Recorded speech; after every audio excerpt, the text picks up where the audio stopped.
Olá, estamos de volta para encerrar o nosso estudo do capítulo primeiro do livro A Gênese. Características, caracteres, a depender da tradução, da revelação espírita. Allan Kardec, como nós tivemos a chance de estudar aqui no primeiro destes 3 encontros que hoje finalizam o exame desta parte, nos apresentou uma série de questões, uma série de dúvidas, para as quais ele foi buscando equacionamento, resposta. Esse método de trabalho que ele desenvolvia é um método muito peculiar, porque ele tem a chance de nos apresentar o que vai na sua dúvida. Qual é a sua dúvida? O que vai no seu raciocínio? Para, a partir daí, confrontar o seu raciocínio, as suas dúvidas, com o que obteve. Me parece uma técnica de exposição muito adequada para o tipo de trabalho que ele está desenvolvendo. Veja, é uma ciência o espiritismo. E, como tal, tem os seus enunciados, tem as suas conclusões. Não é uma ciência, como muitas vezes a gente ouve, que está imobilizada. É progressiva, segundo os próprios ensinos de Allan Kardec. Ela é progressiva, de tal maneira que, identificado certo ponto que possa parecer superado pelo conhecimento que nós já conseguimos obter em termos de reencarnação, de sociedade reencarnada, aquele ponto deve ser deixado de lado. Era uma opinião que agora é suplantada pela verdade dos fatos, dos conhecimentos disponíveis. Isto, quando a gente estuda a Gênese, é algo assim imprescindível de perder de vista. Nós não vamos agora falar a respeito do que vem aí pela frente. Entretanto, nós teremos capítulos inteiros à frente que vão exigir de cada um de nós um acurado exame para ver que aquilo que está posto ali era um confronto do que o conhecimento espírita podia dar, podia ofertar, ao que a ciência do século XIX apresentava como realidade. Então, há uma clara necessidade de justapor isso, porque, de repente, vem alguém aí e saca, mas está ultrapassado, essa coisa aí tem que jogar o livro fora. Pera. A gente não joga fora a criança porque a água em que ela toma banho eventualmente ficou turva.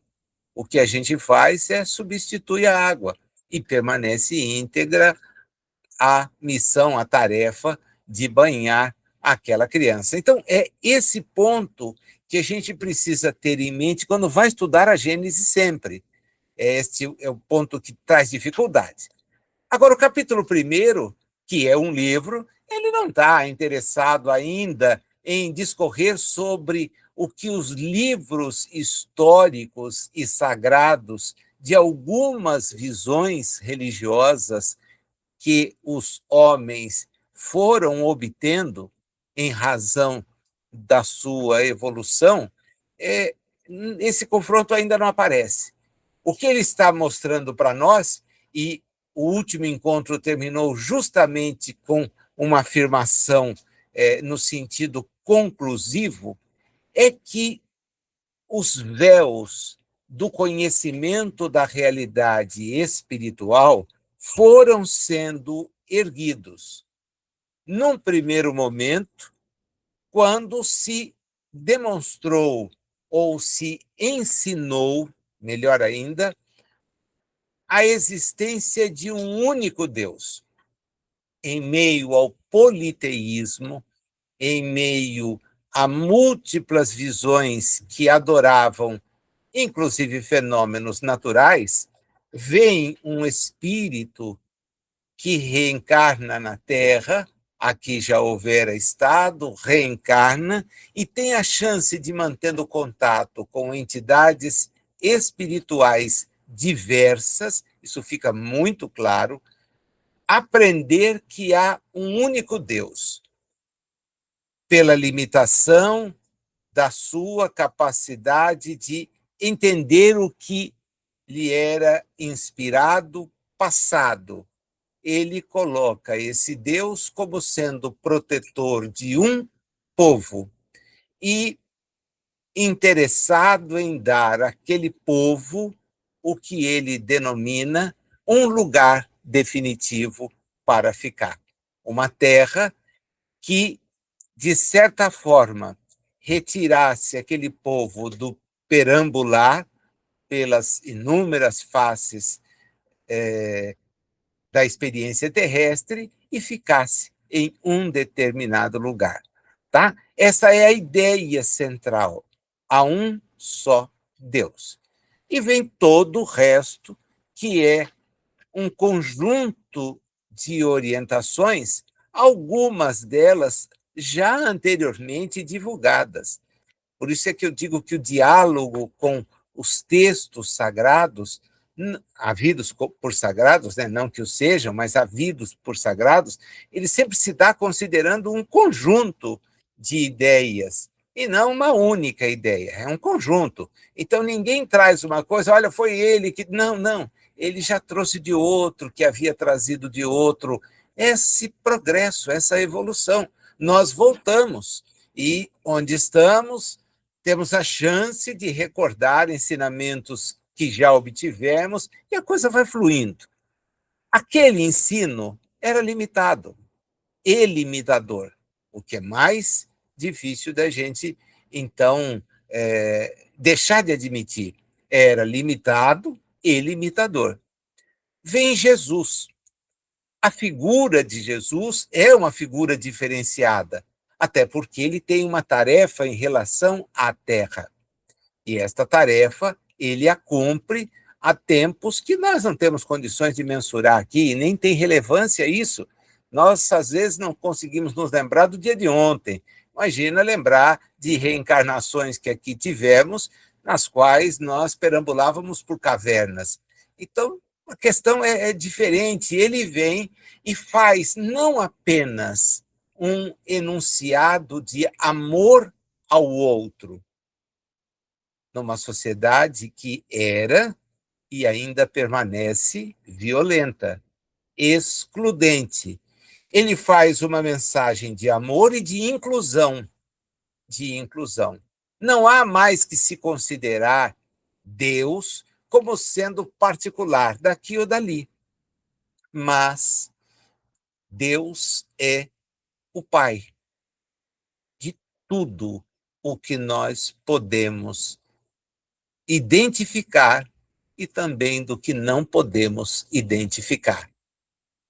Ele avança erguendo este véu e com isso então se coloca em choque com as ideias que ali dominavam, tá? Para os romanos, o Deus ou os deuses estavam em um panteão com um número enorme de situações e criaturas, mas o imperador também era Deus, um Deus vivo, que era adorado, em favor do qual se faziam sacrifícios. E esta posição de Jesus, então, vai desagradar a todo mundo. Porém, ele deixa evidente: o que eu tenho para fazer, eu vou fazer, né? E o silêncio que momentaneamente a mim se impuser não deve ser motivo para que vocês que me ouvem deixem de entender essa verdade. O reino não é daqui, não é daqui. E ele demonstra essa sobrevivência daquilo que ele é e que nós somos, que é o espírito, voltando após o sacrifício que lhe foi imposto, de uma morte que era uma morte que, para os romanos e para as sociedades dominadas pelos romanos, além de ser dolorosa, era uma morte que revelava uma completa rejeição, pena de morte. Então, a sociedade, ou o dirigente, ele impunha essa morte e era uma morte vista por todos como uma morte que desonrava quem a ela tinha sido submetido. Mas ele volta para demonstrar, olha, a vida continua. E isto anima os seus seguidores, para os quais, e aí Kardec, logo no início da nossa abordagem, no segundo encontro, diz, olha, eu não disse tudo, e nem tinha condições de dizer tudo. O que vai acontecer é que o que eu disse pode vir a ser e vai ser deturpado. Então, quando houver condições, eu vou pedir a Deus e ele há de vos dar um emissário, alguém que venha não apenas falar sobre o que eu disse, mas revelar outras tantas informações que vocês precisem aprender. Esta é a mensagem que eu deixo para vocês. Evidentemente, ninguém havia anotado tudo aquilo que ele tinha dito, ninguém havia documentado, mas as informações eram repassadas, tá? Então, surge um outro período em que aquela promessa que ele havia feito parece se concretizar, né? Ela evidencia que está se concretizando, que é quando não mais uma voz, Moisés, Jesus, mas milhares de vozes vão nos trazer informações e consolações para os dias difíceis que toda reencarnação representa. Não se trata mais agora de acreditar que, passando por isto ou aquilo, eu tenha esta ou aquele favorecimento de natureza teológica, ou que a experiência não seja absolutamente nada e que eu tenha um corpo que vai se desagregar e aí acabou, porque eu não consigo encontrar nesse corpo nada que não seja material. Era necessário que o mundo ganhasse contornos de independência em relação do conhecimento em relação às ideias religiosas, que a ideia da liberdade em relação aos governantes fosse uma conquista, e uma conquista que já não era mais restrita a um determinado país, mas se estendesse a outros. Então, os tempos prepararam a vinda da mensagem espírita.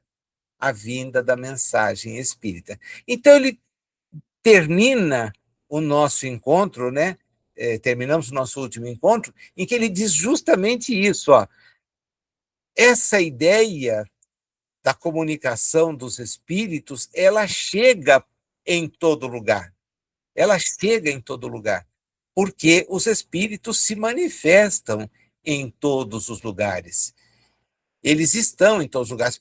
E nós vamos, então, encontrando registros de natureza histórica que dão conta dessa presença espiritual no mais recuado possível. No mais recuado possível. Pitonisas, profetas, nada mais eram do que intermediários de mensagens vindas do mundo espiritual. Eram elevadas?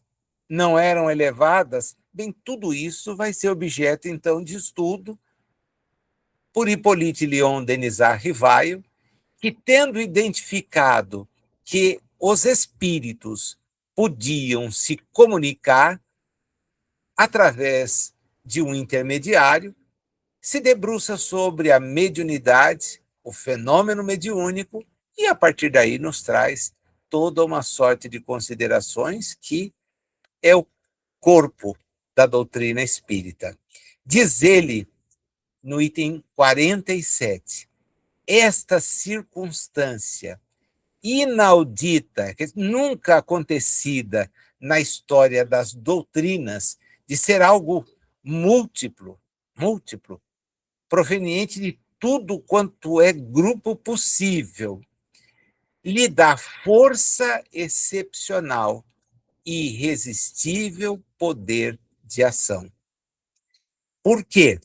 Se tentarem calar alguém num determinado ponto, em um determinado país, não vão conseguir calar em todos. Não vão conseguir parar nos lugares onde a manifestação acontece, né? Se em um lugar a marcha das revelações espíritas for obstada, e vejam vocês que o próprio Kardec enfrentou essa realidade em Barcelona, quando foram queimados pela Inquisição os livros que ele havia mandado para serem comercializados em território espanhol.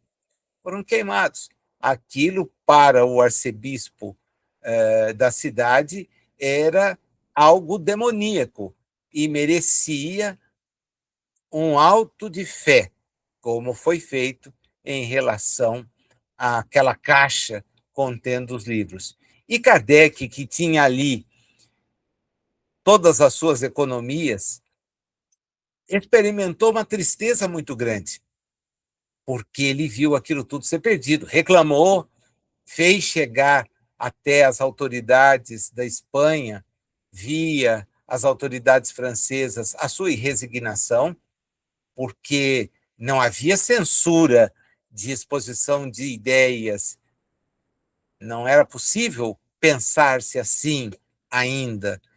E recebe dos espíritos uma advertência: fica tranquilo.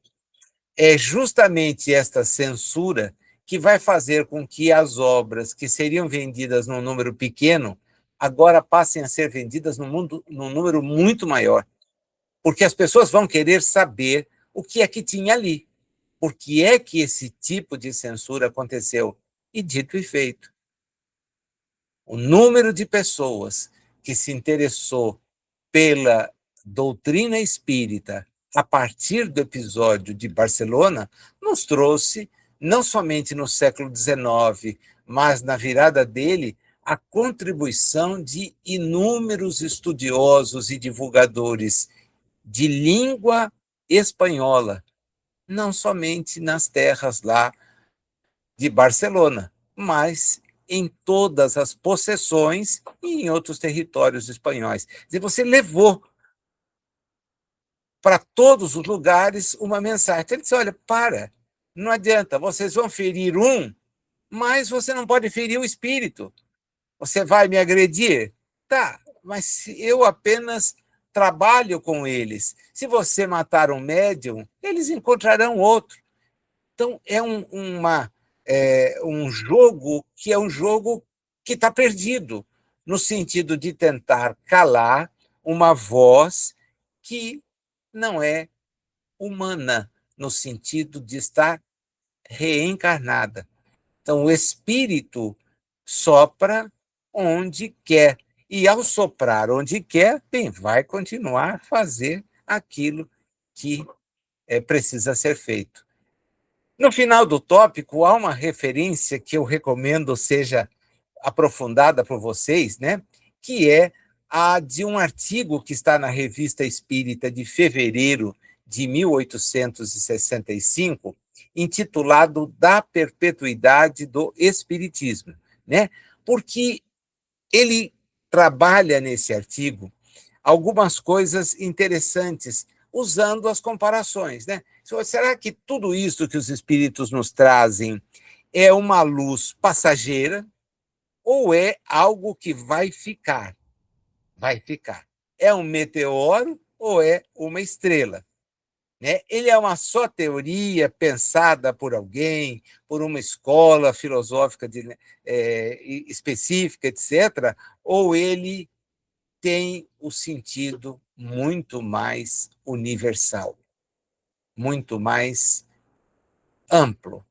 E a conclusão a que ele chega, não querendo dar spoiler do artigo, já que eu recomendei a leitura, né? Senão não adianta nada. Olha, seria bom que vocês lessem, mas o final termina assim, né? Não, não vou contar o final, mas fica evidente que não dá para você obstar algo que é efetivamente proveniente de uma realidade invisível aos olhos dos que não querem ver, cujos ensinos não são audíveis, exceto pelos ouvidos que não querem ouvir.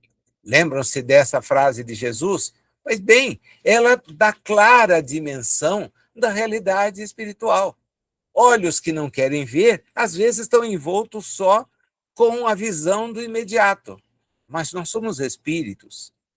Ouvidos que não querem ouvir são aqueles que prestam atenção nos futricos, nas mexeriquezes, naquilo que está ao nosso lado, sem uma amplitude, mas não pertencem senão ao corpo.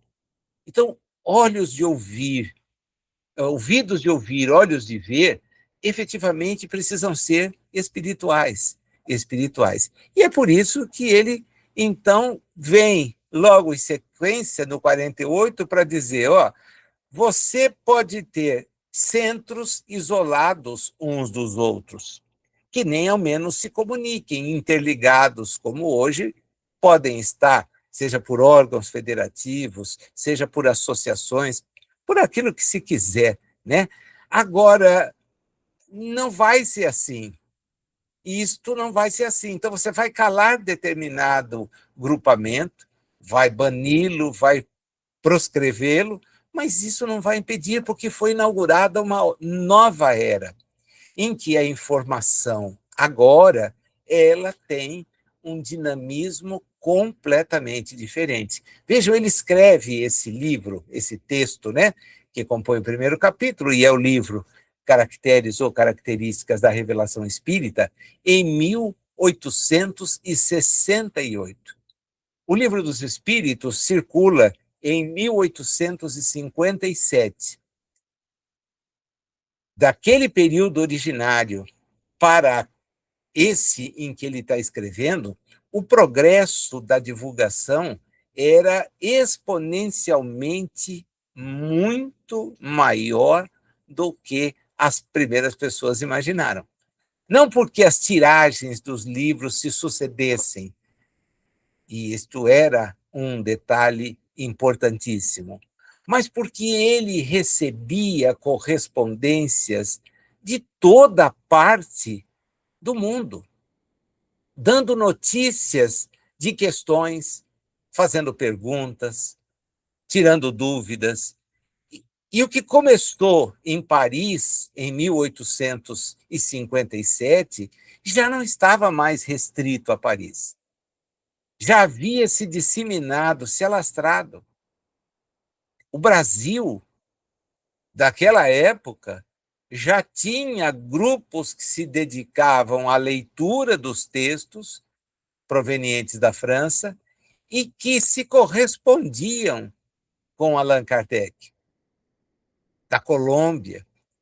E ele registra isso nas suas cartas, oferece resposta. Ele sente que aquele trabalho já havia ganho um corpo que não era mais fácil dizer, oh, acabou, não vai poder ter mais. Pelo contrário, vai seguir e vai seguir para valer. como segue até hoje. Como segue até hoje. Então, nós temos informações de natureza espiritual e elas nunca vão cessar. Nunca vão cessar. Por quê? Porque a porta abriu.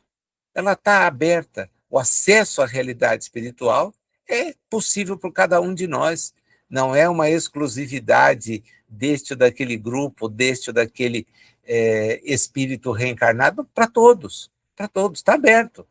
É uma possibilidade que não se fecha mais.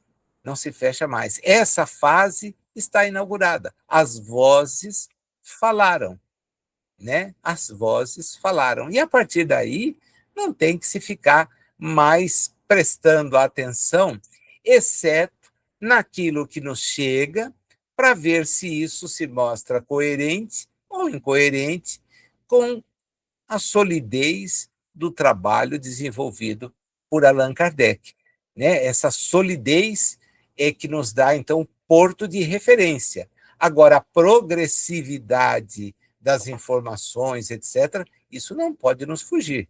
Nunca. Nunca mesmo. Exatamente porque não é algo que vai ficar no sentido de um tabu imexível. Não, esse texto você não pode ler de outra forma. Não é assim. Não é assim. Tá? Não está assim no Espiritismo. E nós temos que prestar atenção. Nós evoluímos. O Espiritismo é progressivo. É importantíssimo ter isso em mente. No 49, ele então diz: você tem duas revelações que foram feitas por um ensino direto, né? Não havia adiantamento dos homens para qualquer outra coisa, para que eles pudessem ajudar. Não havia. Moisés é um caso isolado e Jesus é um caso isoladíssimo. Então, olha, não tinha. Aquelas pessoas ali, não dava para você contar com uma comunidade. Você trazia informação, de certa forma divulgava, e aquilo ia sendo transmitido dentro dos limites que as pessoas tinham, daquilo que elas tinham. Não dá para ser diferente, né? Era a autoridade de quem havia dado o ensino que era apresentada, porque a pessoa de si mesma não trazia. Agora, presta atenção nesse trechinho. Notam-se entre as duas bem sensível diferença, devida ao progresso dos costumes e das ideias, se bem que feitas ao mesmo povo e no mesmo meio, mas com 18 séculos de intervalo. A doutrina de Moisés é despótica, absoluta. Ela não admite discussão e se impõe ao povo pela força. A doutrina de Jesus é essencialmente conselheira, é livremente aceita e só se impõe pela persuasão. Foi controvertida desde o tempo em que ele esteve aqui e ele não desdenhava discuti-la com seus adversários e mostrava onde eles estavam errados. É evidente, é o tempo todo esse jogo. Olha, você fez uma cura e é sábado. E não podia? Não, ninguém pode fazer nada no sábado. Tá, mas e se cair um animal seu dentro de um poço? Porque é sábado, ele morre? Não, eu vou lá e tiro do poço. Ótimo. Então, o homem não foi feito para o sábado, mas o sábado foi feito para o homem. É dizer, o homem não se sujeita à convenção. A convenção tem lá a sua relevância.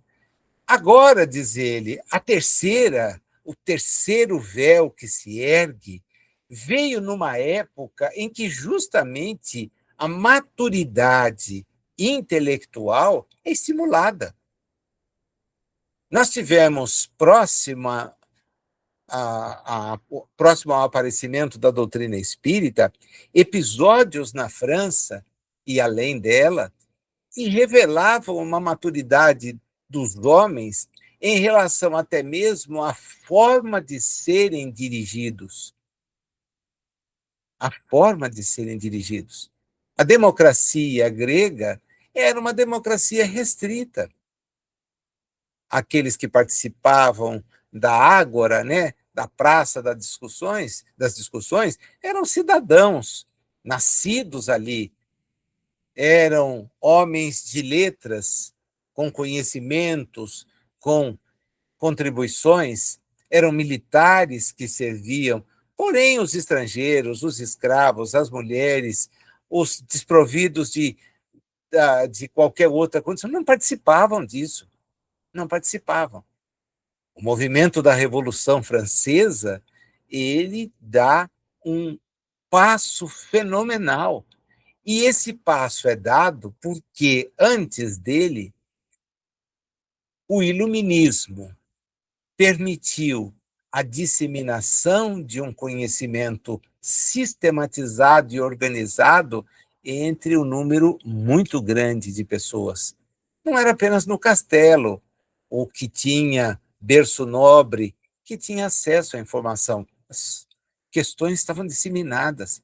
Havia elaboração de jornais que traziam informações culturais.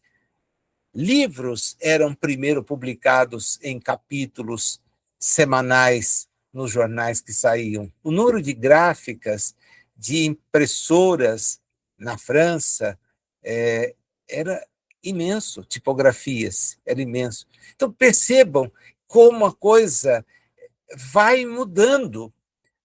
Os homens vão se aparelhando, têm cultura e começam a dizer: ó, ninguém me impede de pensar. Ninguém me impede de pensar. Não, você tem que ficar quieto. Olha o trecho. O homem nada aceita às cegas, mas quer ver aonde as coisas o conduzem. Quer saber o porquê e o como de cada coisa.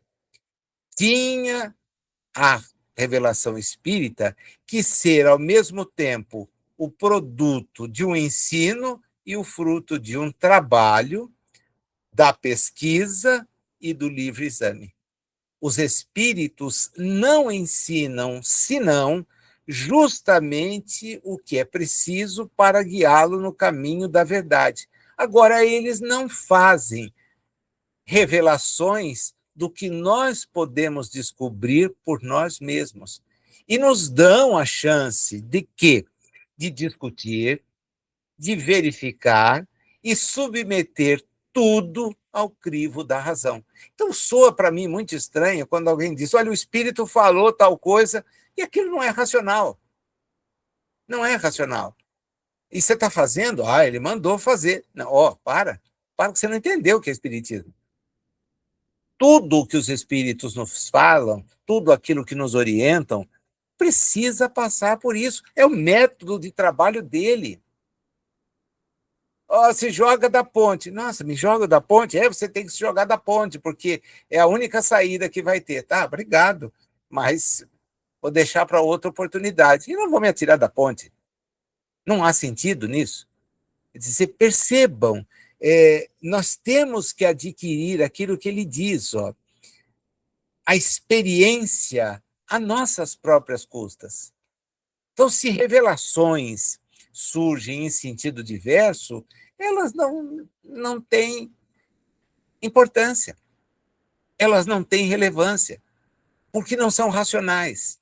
O desafio de cada um de nós é passar pela racionalidade, pela racionalidade.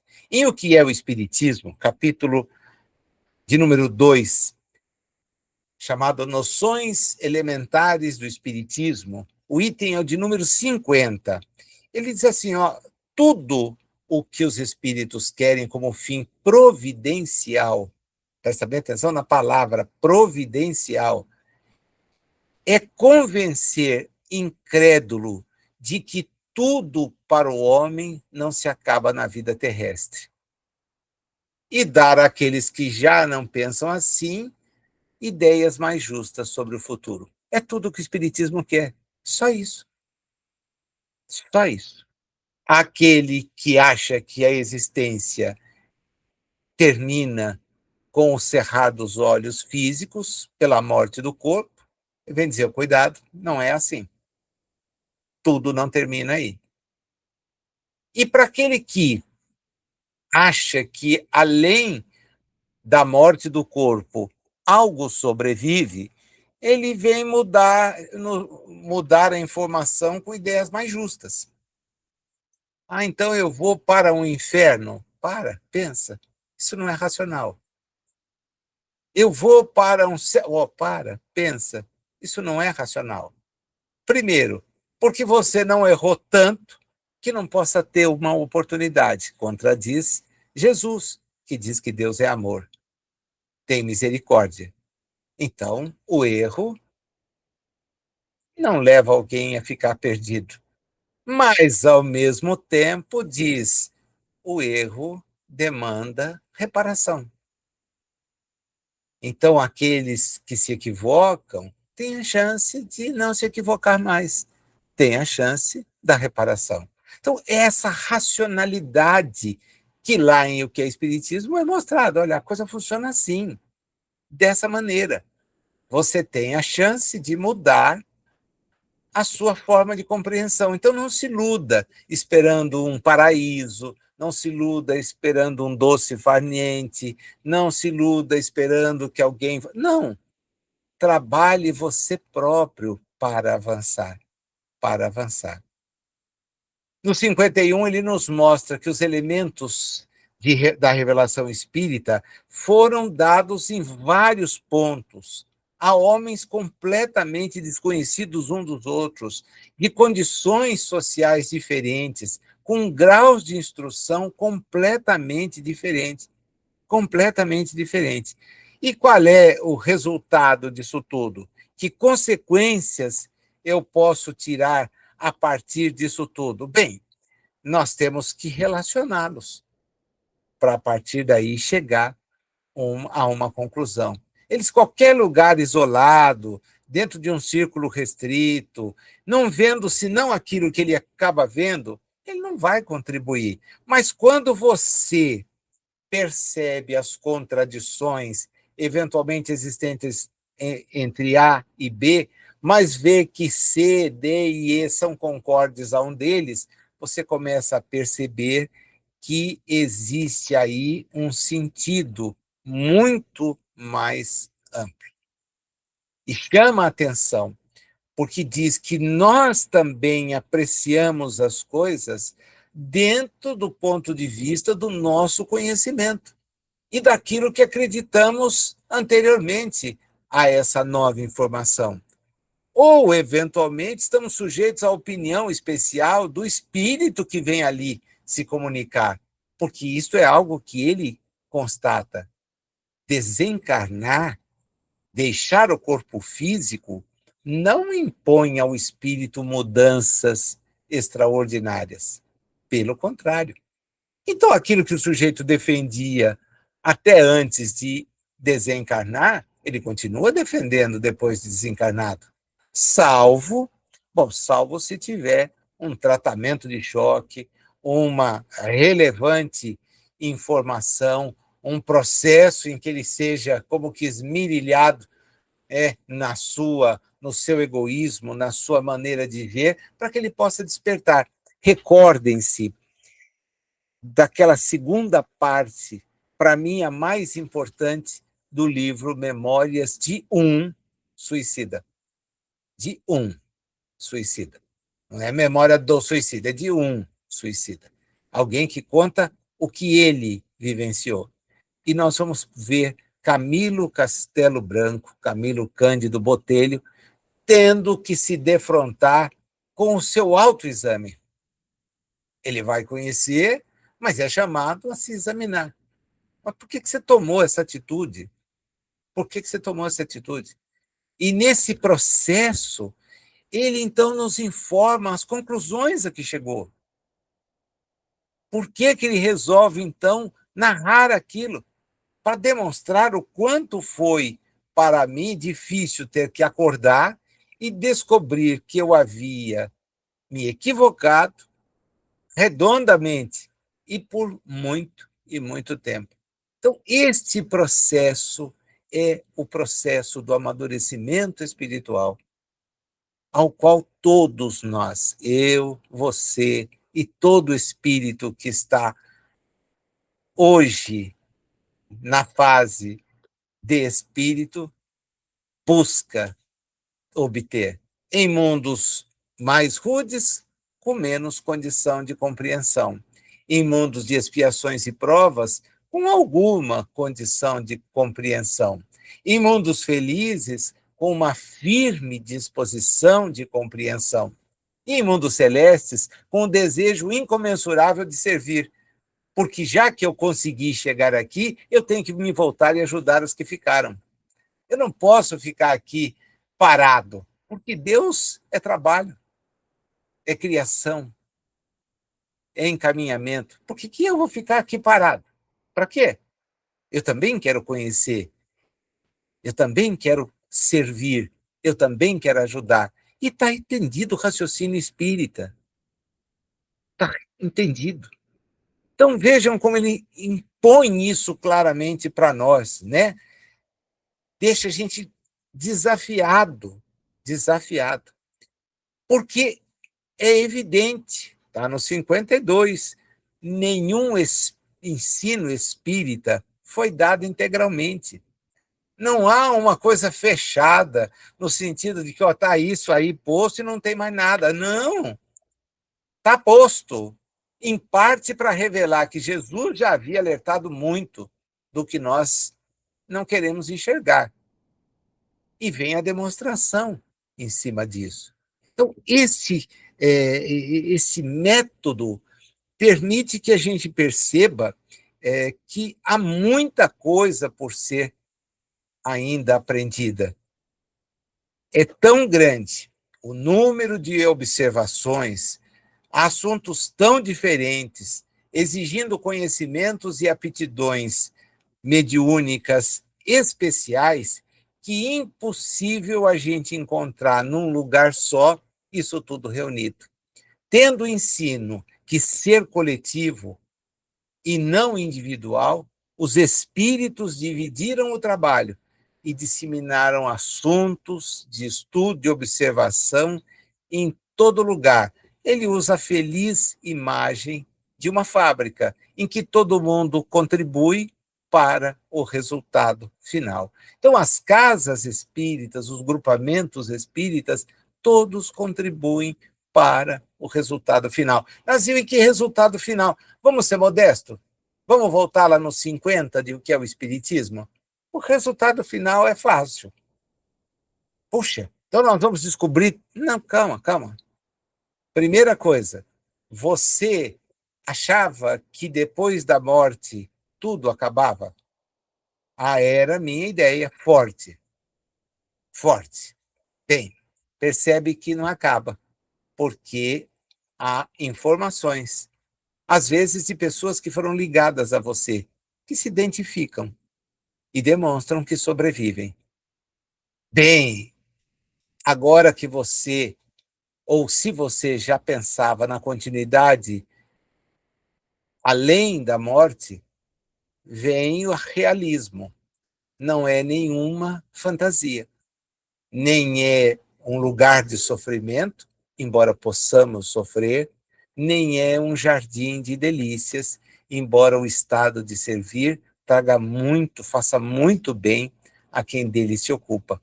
Percebam que os espíritos vêm trazer isso, e ele registra, as comunicações vêm de espíritos de todas as ordens, espírito esclarecido e completamente sem esclarecimento. E é preciso, então, observar. Observar com que critérios? Primeiro, com a racionalidade. Nós temos que ser racionais. Distinguir aquilo que efetivamente é útil daquilo que é sistema que o sujeito criou.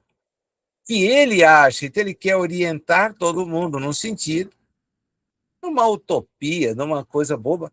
É a maneira como ele faz. Se ele tivesse encarnado, ele tentaria fazer a mesma coisa. Não há espíritos reencarnados que conduzem inúmeras pessoas a completo mecanismo de cegueira parcial, a ponto de conduzir uma comunidade inteira que o acompanha a uma experiência de suicídio coletivo, porque o mundo está acabando? Quantas vezes nós já tivemos isso na Terra? Então, é preciso ver, porque a mensagem de Jesus é de libertação completa. Ó, não fica atrás de bobagem. Procura ser melhor. Ah, mas como é que eu posso ser melhor? Faz para o outro aquilo que você gostaria que o outro te fizesse. Opa, essa é a chave. Isso vai te fazer viver melhor, vai te fazer avançar. E os espíritos vêm dizer que o avanço não termina aqui, depois da jornada na Terra. Pelo contrário, né? Nós temos que entender que a coisa vai muito mais além, mas é muito mais além mesmo do que possamos imaginar. Ah, mas aí a gente tem que esperar então que a Terra chegue nesse lugar, nessa condição para estar. Olha, se você pensa assim, parabéns, já é um bom princípio. Mas eu te desafiaria a pensar como os espíritos e lembrar de Jesus. A casa do Pai tem muitas moradas. Então a gente não precisa ficar esperando que onde nós estamos seja um lugar melhor. Até porque, vamos de novo bater na tecla que parece que as pessoas não entendem. O material é transitório, o definitivo é espiritual.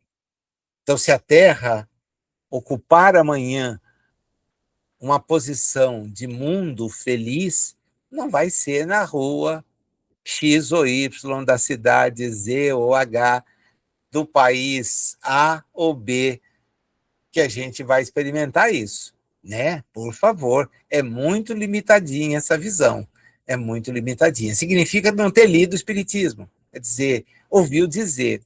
Quando a gente lê, nem corpos serão precisos quando a gente estiver no grau evolutivo do mundo celeste. Nem corpos. Então, como é que eu vou ficar me limitando a estar no lugar A, B ou C? Não tem espaço para isso. No 53, ele chama a atenção para dois processos muito interessantes, né? De todas essas coisas, originou-se uma dupla corrente, das manifestações, daquilo que aconteceu em Paris, daquilo que ele ouvia. Umas saíam do centro para a extremidade, e outra vinham da extremidade para o centro. Esses dois movimentos. Isso é que fez a doutrina chegar aonde que chegou. Porque aquilo que não era concorde, automaticamente ficou deixado de lado, né?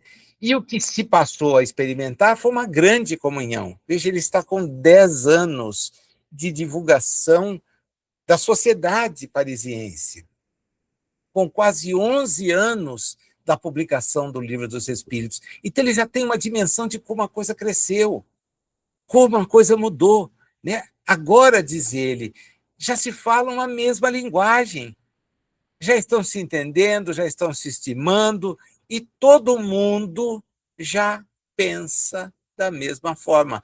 O Livro dos Espíritos foi traduzido em outras línguas, as outras obras foram traduzidas. Então a pessoa já tinha condição de ler, não em francês, mas ler no seu idioma.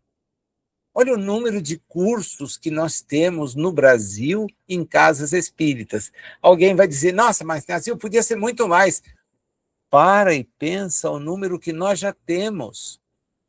Não fica pensando no muito mais. Quem fica imaginando o que idealmente poderia acontecer, perde a chance de participar do que efetivamente já está acontecendo. Não é porque não tem ainda, mas já tenho. Então aproveito o que eu já tenho. Envolvo as pessoas naquilo que eu já tenho. Porque isso vai nos fazer ter melhor capacidade de argumentação, melhor compreensão. E aí é muito mais fácil. É muito mais fácil. Então não tenho que esperar que todos. Não. Eu tenho que trabalhar com aquilo que eu tenho, com aquilo que eu tenho. né? Porque aquilo que eu tenho é o que já é possível obter. É possível obter, tá? Eu chamaria atenção, porque essa é uma leitura que eu vou pedir para vocês fazerem durante a semana, o que está no Evangelho segundo o Espiritismo, na introdução, no item de número 2. Ele expressamente faz remissão a isso. Numa das notas, pelo menos da edição que eu estou trabalhando, essa remissão aparece. E quando a gente vai estudar mais aprofundadamente, descobre que isso é necessário. Então, anota aí para você não perder. Eu preciso ler a introdução do Evangelho, o item 2, que se chama Autoridade da Doutrina Espírita. Controle universal do ensino dos espíritas, que era o processo que ele usou e recomendou fosse usado para a gente fazer justamente essa justaposição do centro para a periferia, da periferia para o centro, né? Do centro para a borda, da borda para o centro, e dar uma olhada para ver aquilo que efetivamente se reveste de autoridade. Quando você faz essa comparação, você passa a rejeitar aquilo que foge dessa proposta que é tão sábia, tão lúcida, tão clara, que é a de justamente convencer o que acha que tudo acaba no túmulo, de que não é assim, mas também de desiludir aquele que pensa que depois do túmulo o seu destino está automaticamente lançado. Ou ele vai ser conduzido a regiões infernais de sofrimento perene e eterno. Olha que absurdo, eterno, esquecendo-se que eterno é alguma coisa que existe sem tempo. Então, se ele é criado, não vai ter esse sentido de eterno, né? Há uma vida que é chamada eterna, que é a vida espiritual. Ela, sim, é perene. Ela é perene. Nós somos seres criados, mas que vivemos a realidade espiritual. Então, perceba que a gente vai ter uma vida espiritual, sim. E vai, evidentemente, nesta vida espiritual, retratar o progresso que já obteve. Então, se eu já obtive progresso, evidentemente eu vou conseguir mantê-lo, aperfeiçoar-me, conhecer mais, servir. Agora, eu não tenho essa visão, eu não consigo. Bem, vai chegar um tempo em que a maturidade vai te atingir e que você vai conseguir, né? Mas esse tempo é porque eu terei que ser espírita? Para, porque o propósito não é esse. O que o espiritismo revela é que é verdadeiro. É o que Jesus dizia. É o que Jesus dizia. O reino não é daqui. Se liga, não é por aí. Então, essa verdade de que nós somos espíritos é que é a verdade. É isso que cada um vai se conscientizar mais cedo, mais tarde. O bom é que quem se conscientiza mais cedo pode ampliar a sua capacidade de trabalhar essa informação. Agora, qual é a parte ruim disto? É que isso desencadeia uma responsabilidade enorme sobre nós. Porque a gente ter a informação de que é espírito e não mudar a maneira como faz as coisas, como vê as coisas, é um desserviço a nós mesmos. Muito grande, mas muito grande mesmo. Porque a gente tinha tudo para ganhar, dar um salto e permanece insistindo nas mesmas coisinhas, nas mesmas futilidades. Eu tive a chance de conversar com a Dani no deslocamento que nós fizemos daqui até São Paulo para acompanhar a posse do Renato, e foi muito feliz a gente perceber que certos comportamentos, certas mesquinhezes já não fazem parte mais da nossa prática. Será que nós tivemos um dia? Com toda certeza, com toda certeza. Até o revoltar-se contra certas coisas, que era uma postura normal, e a gente acaba passando por cima e deixando. Mas por que vocês são superiores? Não, é que a gente passa a colocar o valor naquilo que tem. Porque se perde muito tempo valorando o que não tem valor nenhum. E isso é não aproveitar nem a encarnação. Não estou dizendo nem aproveitar o conhecimento espiritual, é não aproveitar a encarnação. Imagina, é uma pequenez muito grande, muito grande. Então a gente vinha, foi e voltou conversando de questões, porque surgiram episódios que a isto conduziram, e para nós, ainda bem que nós não estamos nessa linha, ainda bem. É dizer, porque é uma linha errada? Não, é uma linha que eu não adotaria mais. Já adotei. Hoje não adoto mais, acho que é perder tempo. Então a gente engole, aceita, sorri, toca o barco, demonstra o amor, demonstra o carinho e deixa a coisa rodar, sem ficar preso, porque esses comportamentos só nos limitam, só nos limitam. Vocês me devem, por favor, a leitura deste item 2, porque ajuda a entender o método que ele usava para saber que tipo de orientação é essa. É definitiva? Nenhuma orientação é definitiva num mundo de expiações e provas. Elas são adequadas para a gente avançar. E é o que nós vamos fazer. No 54, diz ele, nenhuma ciência existe que haja saído prontinha. Nenhuma.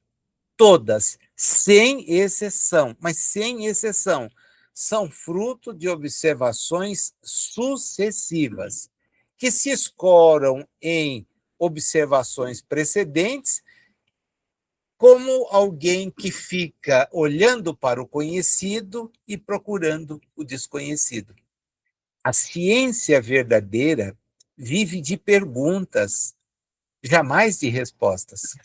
As respostas são provisórias. Não há, em termos de resposta de natureza científica, uma resposta dita definitiva. Todos nós vemos isso na nossa própria existência.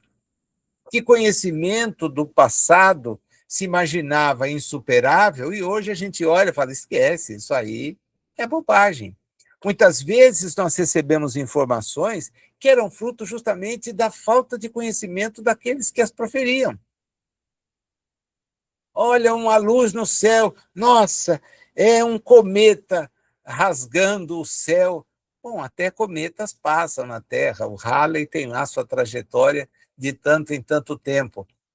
Porém, quando você vê algo riscar à noite, é mais fácil imaginar que é um corpo que, ao passar pela resistência da atmosfera terrestre, se torna incandescente porque o calor desse seu contato leva à sua autocombustão. Então, aquilo marca o céu, mas não é uma estrela que caiu, porque o dia que uma estrela cair e a gente estiver perto, eu acho que a gente nem precisa imaginar, porque o perto aqui é de milhões de anos-luz, a reencarnação acabou, tá? Nós somos espíritos, mas é preciso estar preparado para viver como tal. Então, para de ter essas coisas que eram simbólicas, simbólicas, porque eram fruto da ausência do conhecimento. Hoje não, né? E ele diz, olha, com o espiritismo não aconteceu diferente, é gradativo.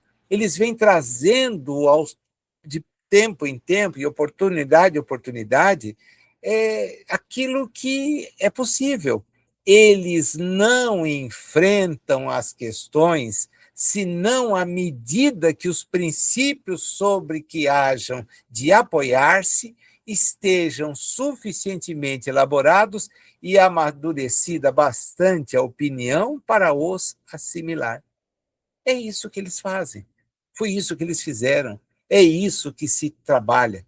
Então, quando tem condição, olha, vem aí uma informação boa, que se a gente está atento, pega. Se está desatento, nem vai prestar atenção, né? Agora, quando tudo está pronto, aquilo se universaliza, né? Ele diz, tudo vem e confirma para que aquela informação é uma informação diferente, que deve ser considerada válida. Há um trechinho que eu acho importante que a gente destaque, que está dentro desse mesmo item, quando ele informa que existe uma diferença entre a marcha do espiritismo e a marcha das ciências. Por quê? As ciências não atingiram o ponto que alcançaram senão após longos intervalos. E o Espiritismo, porque havia um projeto, uma providência colaborando com isso, ele chegou rapidinho ao conjunto das informações que lhe permitiram fazer a divulgação das obras que nós consideramos as obras básicas, né? Então, olha, isso só foi possível porque a vontade de Deus permitiu. Os espíritos falam a partir de uma autorização, sempre falaram, mas falavam para grupos restritos, era uma coisa iniciática, que apenas os que participavam podiam ter acesso.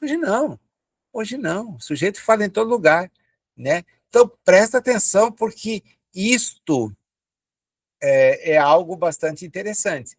Então, há informações espíritas que são muito claras, a gente não precisa esperar mais nada, está ali. E a principal delas é a do que, o que efetivamente nós somos. O que efetivamente nós somos. Né? Então, é importante ter isso em vista. Tá? No 55, ele diz para nós o seguinte: um último caráter que esse véu espírita permite ressaltar é que, apoiando-se em fatos, tem que ser e não pode deixar de ser essencialmente progressivo, como todas as ciências de observação. Pela sua substância, alia-se a ciência que, sendo a exposição das leis da natureza, com relação a certa ordem de fato, não pode ser contrária às leis de Deus, autor das leis. As descobertas que a ciência realiza, longe de o rebaixarem, glorificam a Deus. Unicamente destroem o que os homens edificaram sobre as falsas ideias que formaram de Deus. Imagina Deus, o Criador de tudo.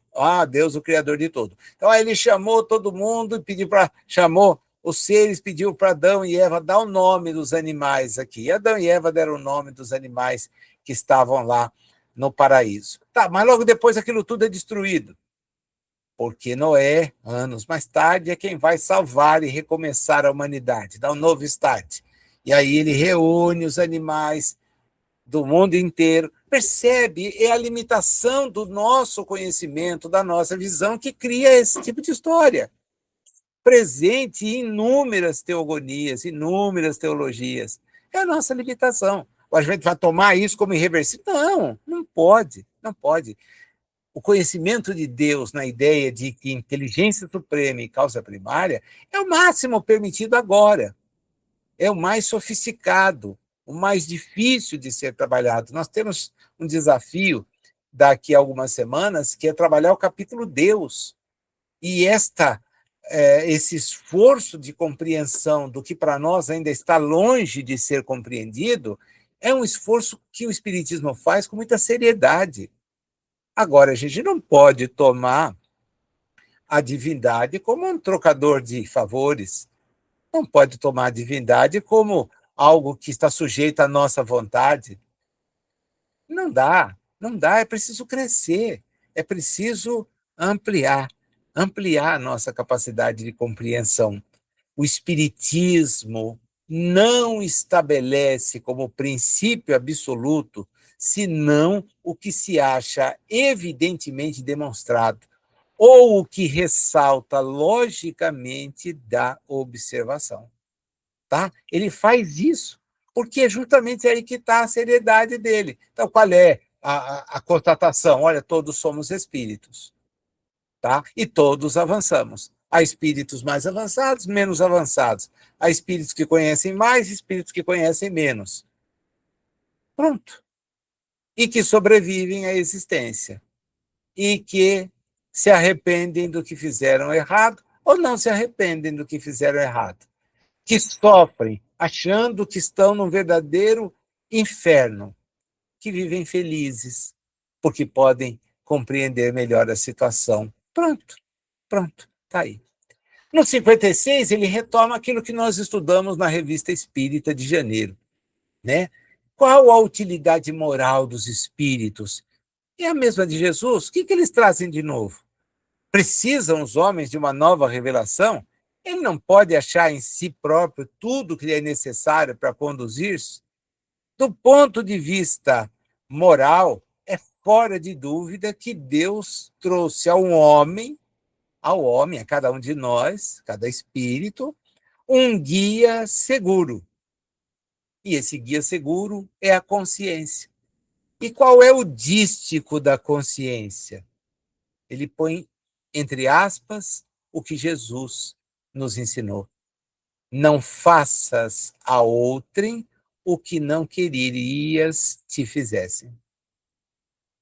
A moral natural está positivamente inscrita em cada um de nós. Agora, todos nós sabemos ler a inscrição desse livro? Nós nunca desprezamos isso? O que foi feito com o ensino de Jesus? Como foram ou são praticados os seus ensinos? Pergunta-nos ele: reprovareis que um pai repita a seus filhos 10 vezes, 100 vezes as mesmas instruções, desde que eles não as sigam? Alguém reprova um pai assim? Não. O filho, talvez. De novo, de novo. Eu preciso que você aprenda isso. Eu quero que você aprenda isso. Agora, presta atenção. Se nós que somos falíveis fazemos isso, por que que Deus não faria conosco? Por que que de tempos em tempos ele não enviaria alguém para nos despertar outra vez para a mesma coisa? Porque percebe que nós ficamos em círculo, andamos em círculo, os nossos olhos permanecem como que fechados, a nossa inteligência permanece como que obliterada, nós estamos atrás do corre-corre do dia a dia, daquelas coisas que não conduzem a nada, mas a absolutamente nada do ponto de vista da nossa evolução espiritual. Podem trazer, como trazem, o conforto que muitos de nós desfrutam. Mas nada além disso. É preciso mudar a moral que os que os espíritos ensinam, diz ele, é a de Jesus, porque não tem outra melhor. Não tem outra melhor. Mas então por que eles estão ensinando isso? E aí ele repete o texto da revista, a que eu já me reportei umas 3 vezes, né? Tem alguma coisa que Jesus disse que não tivesse presente no que Sócrates teria falado e que Platão registrou? Não, não, não. E nem que outros trouxeram, porque essa é a verdade que os nossos espíritos não querem ainda entender. O melhor juízo é sempre esse. Poxa, se me fizessem isso, qual era a minha reação? Ah, eu quebrava a cara. Legal. Se você tem esse comportamento de quebrar a cara porque te fizeram isso, não faça, né? Você corre o risco de ter a cara quebrada. Ah, eu me sentiria muito mal. Pô, então não repita. Porque se você se sentiria mal, o comportamento que ele está adotando é justamente porque não se sente bem. Então, é importante que a gente reflita sobre isso, né? Eles não vêm aumentar o número de moralistas, né? Olha, gente, não, não. O que eles vêm é dizer, ó, Jesus está certo. E aquilo que ele fala de que o reino não é daqui, de que a vida não se limita ao corpo, é absolutamente verídico. Deve ser não apenas entendido, mas o que é difícil, vivenciado, né? E ele diz, com base nisso, o homem se reconhece solidário com todos os seres e compreende essa solidariedade. Veja, Kardec não está falando de solidário com o próximo, com o irmão de dentro da casa, com o que participa do clube de serviço, o que é da minha empresa, o que é da sociedade, da casa espírita. Não, todos os seres. Porque a gente aprende que tudo está evoluindo. todos os seres. A caridade e a fraternidade se tornam uma necessidade social, porque a gente que precisa deve ser amparada. Nós temos um dever de fraternidade uns para com os outros. Ele faz por convicção o que muita gente fazia por dever. E nós fazemos isso da melhor maneira possível. Por quê? Somente quando nós cumprirmos na prática o que Jesus nos ensinou, nós poderemos dizer que os espíritos que estão na Terra são melhores. E diz ele, bom, nesse ponto Deus não precisa mais mandar ninguém, porque a partir daí nós já estamos melhores, não precisa de mais ninguém. Nós já estamos vivendo em condições melhores. Então não precisa ninguém vir lembrar como fazer. Nós já aprendemos. Agora, é simples? Vocês sabem que não. Na sequência, ele destaca para nós o seguinte: que autoridade, então, o espírito tem, o espiritismo tem, uma vez que ele vem de seres que são limitados e não infalíveis? Ora, o problema é que eles não falam para que nós os ouçamos sem raciocinar. Então, aquilo que eles nos orientam, nós não temos que aceitar de olho fechado. Pelo contrário, mas é muito pelo contrário. A gente tem que olhar o ensino que vem do espírito e passar pela racionalidade do que nós já conhecemos. Ah, isso aqui me parece uma grande besteira. Então, nem perca seu tempo. Nem perca seu tempo. Puxa, não, essa frase aqui efetivamente me apresenta alguma coisa melhor. Então, aplique. Então, faça. Veja, desde que nós tenhamos condições de desenvolver esse raciocínio, a gente vai colocar em prática aquilo que ele fez, Allan Kardec. Os espíritos apresentam, mas eu faço as deduções, no sentido de que isso dá e isso não dá. As manifestações, diz ele, nas suas inumeráveis modalidades, são fatos para a gente estudar, para deduzir deles uma lei, auxiliando assim o trabalho que os próprios espíritos fazem. E aí o número de colaboradores vai se transformar em número de reveladores, no sentido natural. Eu também trabalho para que aquilo seja revelado. Eles nos fazem e nos pedem sempre usar o cadinho da lógica, do bom senso. A informação dada não tem o menor bom senso. Eu não preciso seguir. Não preciso seguir. Se eu não faria aquilo, porque aquilo é ridículo, eu não vou seguir, não, irmão. Você tem que vir na reunião com uma calça de cada cor, com uma blusa, com uma manga sem, a outra manga com um colar de não sei o quê, com uma flor de não sei aonde, trazendo. Pô, para. Se alguém segue isso, é alguém que não tem já a informação que eu tenho. Não preciso estar aqui. Não precisa desse tipo de receio. Olha, não pode ter trabalho no dia tal. Por quê? Vou de novo valorizar mais o dia do que o trabalho? Não tem lógica. Não tem lógica. Veja, ele pede que a gente nunca abdique do uso da razão. Da razão. Quando a gente abdica do uso da razão, mostra que evoluído não está. São as almas dos homens que se comunicam conosco. E como eles, não saímos fora da humanidade. Então está todo mundo no mesmo pé. Evidentemente, há espíritos de gênio, isto é, que conquistaram uma projeção pessoal, e esses a gente observa. Eles nos instruem? Claro que sim, porque nos instruíam enquanto estavam aqui encarnados e continuam a fazê-lo, né? Agora, mas nem sempre são só eles que se manifestam de todas as categorias, o que mostra como é a realidade espiritual. Ela é plural, como plural é a nossa realidade.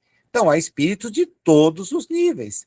os mais generosos, os menos generosos, os mais dedicados, os menos dedicados, os mais estudiosos, os menos estudiosos, e por aí afora, em qualquer classificação que você quiser pôr.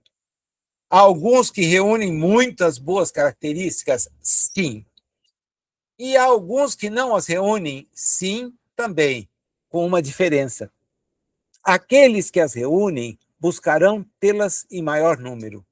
Aqueles que as não reúnem terão condições de reunir melhores compreensão, capacidade de fazer, do que até aqueles que nós julgamos hoje os melhores. É o fato de que todos somos chamados a progredir. Os grandes espíritos encarnados, os 59, são individualidades poderosas, né? Então ele fala, olha, Elias, Moisés, Sócrates, Platão, se voltassem e fizessem revelações, eles seriam aceitos do jeito que a nossa humanidade é cética? Com certeza não. Iriam tomá-lo como um sonhador, um utopista. Agora, ainda que fosse verdade absoluta o que se dissesse, nós demoraríamos séculos para que aquela ideia fosse aceita pelas massas humanas. Deus, então, permitiu que o Espiritismo brotasse, que as vozes falassem.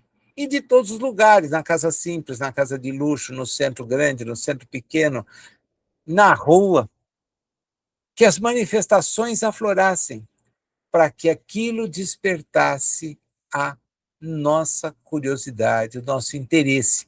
Agora, prestar atenção que, ao vir dos espíritos, nós não estamos dispensados de olhar o que vem, para não tomar tudo como algo que não demanda nossa atenção. É o número 60. Os espíritos não se manifestam para libertar do estudo e das pesquisas o espírito reencarnado, o homem, nem para lhe transmitirem inteiramente pronta nenhuma ciência.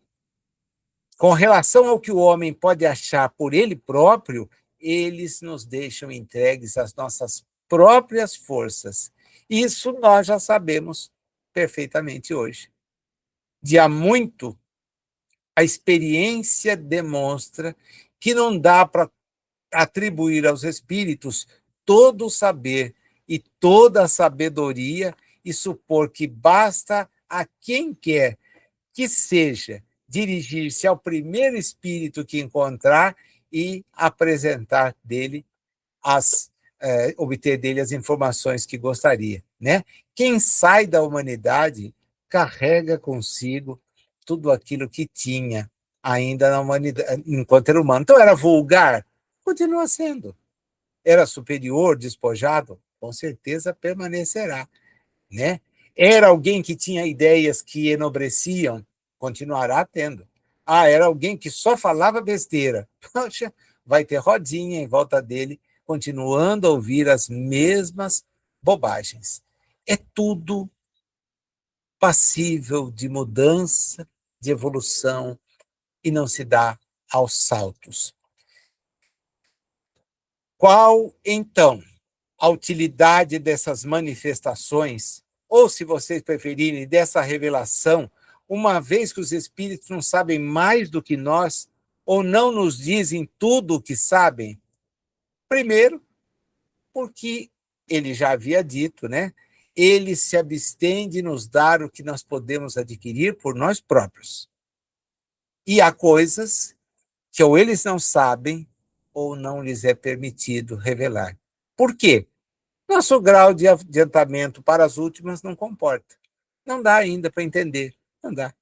Fora isso, diz ele, as condições da nova existência em que se acham lhes dilatam o círculo de percepções. Aí eles veem umas coisas que, enquanto a gente está encarnado, não vê. Libertos dos entraves da matéria, isentos dos cuidados materiais, eles podem ter um ponto de vista bem diferente daquilo que nós temos hoje.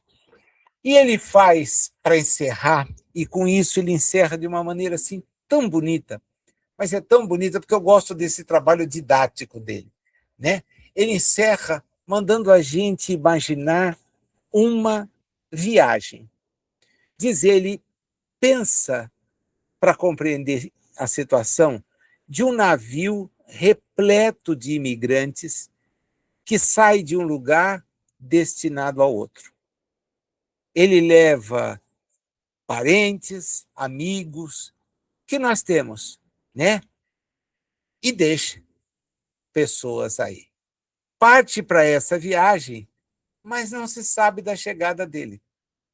E todo mundo imagina que esse parente, esse amigo, naufragou no oceano. Não havia comunicação, não tem como saber, etc. Nenhum vestígio, nenhuma notícia da sua chegada ao destino. Todos nós imaginamos que eles desapareceram.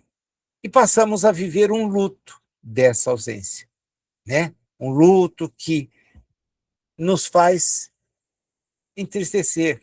Puxa, partiram, eram tantos, não chegaram. Que chato.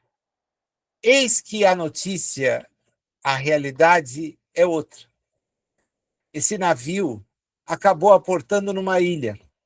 E nessa ilha, aquelas pessoas desembarcaram, trabalharam, fizeram mudanças, tornaram a ilha habitável, fértil, abundante na produção, e todo mundo se sentia feliz naquele seu modo de vida.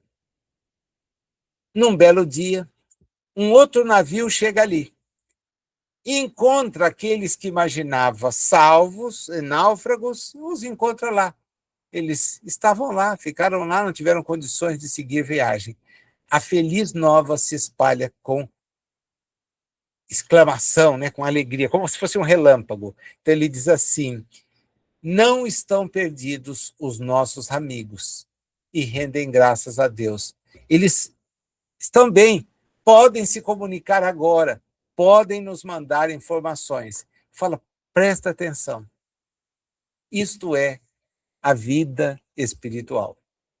Saímos daqui, dessa embarcação, mas aportamos no lugar onde até nos é possível, se dentro de condições específicas, nos comunicarmos. Os amigos que podem nos transmitem as informações de como estão. E com isso nos tranquilizam. Diz ele, deixa de existir a dúvida sobre a sorte deles e a nossa. O desânimo se desfaz, a esperança é que toma lugar. Achando uma dura humanidade para penetrar o mistério do seu destino e contemplar a sangue frio novas maravilhas, permitiu Deus fosse erguido o véu que ocultava o mundo invisível ao mundo visível. Nada tem de extra-humanas as manifestações espíritas. É só uma humanidade espiritual que se volta para conversar com uma humanidade corporal, para lhe dizer: nós existimos, logo o nada não existe. Eis o que somos e o que sereis. O futuro vos pertence, como a nós.